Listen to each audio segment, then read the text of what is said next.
Bayangkan, selama hidup kamu merasa mempunyai ayah yang sempurna. Sosok ayah yang penyayang dan menjadi suami yang setia. Tidak pernah main tangan apalagi selingkuh dari ibumu. Tapi ternyata itu semua hanyalah topeng. Di balik pintu kamar yang terkunci, ayahmu itu ternyata punya hobi paling sakit jiwa di dunia. Dia membius ibumu seperti mayat. Dan selama bertahun-tahun, sudah mengundang 50 pria asing untuk memperkosa ibumu, sementara dia duduk manis menonton dan merekam semuanya. Dan lebih gilanya lagi, tanpa kamu sadari, ternyata dia juga sudah melecehkanmu. Hai, selamat datang di channel tadi. Nggak masalah cuma tahu dikit, daripada nggak tahu. Cekidot. Ini adalah kasus nyata Dominique Pellicotte, maniak dari Prancis yang membuat seluruh dunia mual. Semua kegilaan ini terbongkar cuma gara-gara satu kesalahan konyol. September 2020, Dominique yang saat itu sudah berusia 68 tahun ditangkap satpam di supermarket. Kenapa? Karena dia ketahuan merekam celana dalam wanita atau upskirt, memakai HP yang disembunyikan di keranjang belanjanya. Saat polisi menangkap Dominique karena kasus merekam celana dalam itu, awalnya mengira dia cuma kakek-kakek mesum biasa. Tapi saat teknisi polisi memeriksa laptop yang disita dari rumahnya, mereka semua terdiam tidak percaya. Bagaimana tidak? Mereka menemukan sebuah folder tersembunyi bernama abuse atau penyiksaan, yang mana isi dari folder tersebut sangat di luar dugaan, sehingga mampu membuat para petugas saling bertatapan karena tidak percaya. Barang bukti yang ditemukan petugas tersebut ternyata bukanlah video rock mini seperti yang dikira, akan tetapi 20.000 foto dan video yang mendokumentasikan pemerkosaan brutal terhadap seorang wanita yang terlihat pasrah tidak bergerak seperti mayat. Wanita di video itu adalah istri Dominique sendiri. Dan istrinya itu bernama Giselle Pellicotte. Nah sekarang, bagaimana Dominique melakukan ini selama 10 tahun tanpa ketahuan? Semuanya dimulai dari ruang obrolan di situs dark web bernama Coco.fyi. Setiap malam, setelah membius Giselle dengan bubuk temesta, yaitu sejenis obat penenang dosis tinggi yang sudah dicampurkan pada minuman atau makanan istrinya, Dominique memulai aksinya.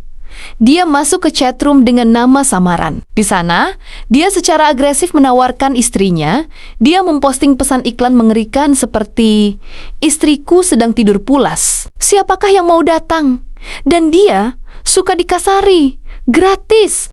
Dominique menyeleksi calon pelakunya dengan sangat hati-hati. Dia ngobrol secara intens dan memastikan orang-orang ini mau menuruti aturan mainnya.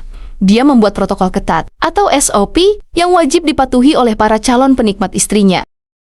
Aturan pertama, parkir jauh dan wajib jalan kaki, supaya tetangga tidak curiga ada mobil asing di rumahnya. Kedua, masuk lewat dapur agar tidak berisik dan melepas pakaiannya di sana. Ketiga, dilarang pakai parfum, karena bau menyengat bisa membangunkan Giselle. 4. Wajib hangatkan tangan. Tamu yang datang harus memanaskan tangan di radiator atau air hangat sebelum menyentuh korban. Kenapa? Karena sentuhan tangan dingin bisa membuat Giselle kaget dan membuatnya sadar. Bayangkan, seperti sutradara film, kegilaan Dominique mampu mengatur semuanya dengan sangat rapi dan terencana. Hingga aksinya itu mampu bertahan 10 tahun lamanya, tanpa semua orang ketahui. Mungkin kalian bertanya-tanya, masa sih dalam kurun waktu begitu lama, Giselle tidak pernah merasakan kejanggalan ataupun curiga sama sekali? Sebenarnya, setiap bangun tidur, Giselle selalu merasa pusing dan berat badannya perlahan-lahan terus menurun. Dan sebenarnya juga, Giselle sering memeriksakan kesehatannya itu. Akan tetapi, apabila Giselle memeriksakan dirinya, Dominique selalu ikut masuk ke ruang periksa. Dia yang selalu menjawab pertanyaan dokter, meyakinkan kalau istrinya hanya stres atau faktor usia. Karena citra Dominique dicap sebagai suami siaga yang penyayang. Dokter pun percaya dan tidak pernah melakukan tes darah pada Giselle. Yang padahal, apabila dilakukan tes darah, kebiadaban Dominique bisa terbongkar sejak awal. Karena itu, kelicikan Dominique mampu memanipulasi dokter dan istrinya sendiri. Para ahli menyebut Dominique memiliki kelainan yang disebut paraphilia voyeurisme string, yaitu ketika seseorang tidak menganggap pasangannya sebagai manusia dan hanya menganggap sebagai boneka yang bisa dimainkan. Yang dimana kepuasan tertingginya ketika melihat pasangannya sendiri menjadi objek tak berdaya yang dipakai orang lain di depan matanya sendiri. Dan lebih biadabnya lagi, korban Dominic bukan hanya istrinya saja. Polisi menemukan folder lain di laptopnya berisi foto-foto Caroline Darian, anak kandungnya sendiri. Foto-foto itu diambil diam-diam saat Caroline tidur dengan pose terbuka dan hanya memakai celana dalam saja. Yang padahal Caroline sendiri selalu berpakaian saat tidur. Gila nggak tuh?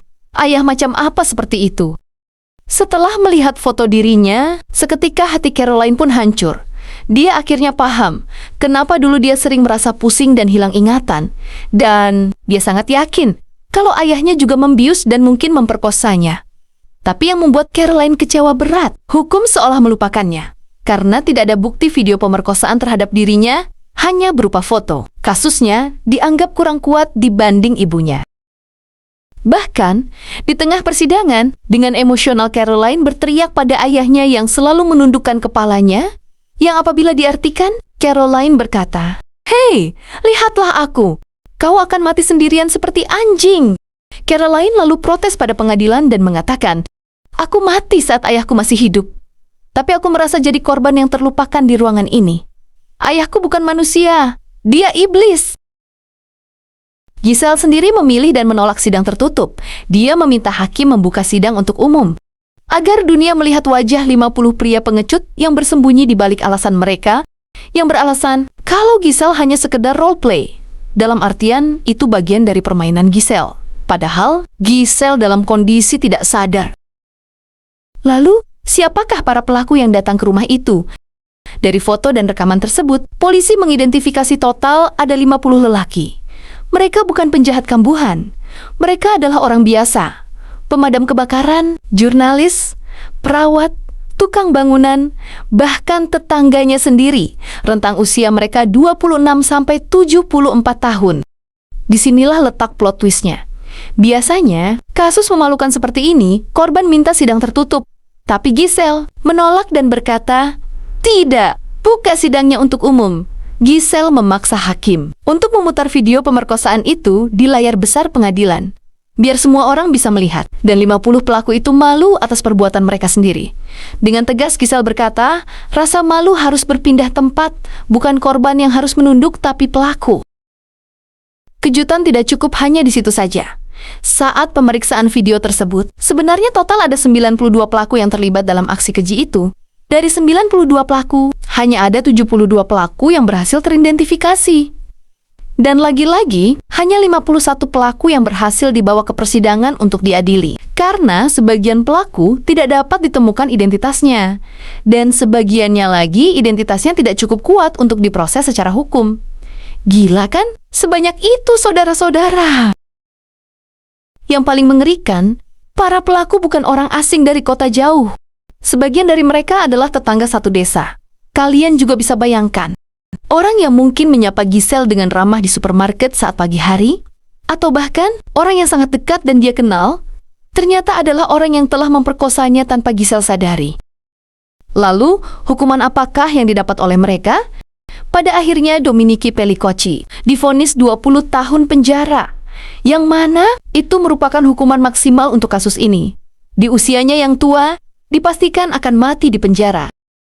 Namun, kekecewaan muncul saat hakim membacakan vonis untuk 50 pria lainnya.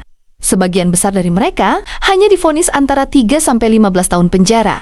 Banyak yang menganggap hukuman ini terlalu ringan dan tidak sebanding dengan trauma seumur hidup yang diderita Giselle dan anak-anaknya.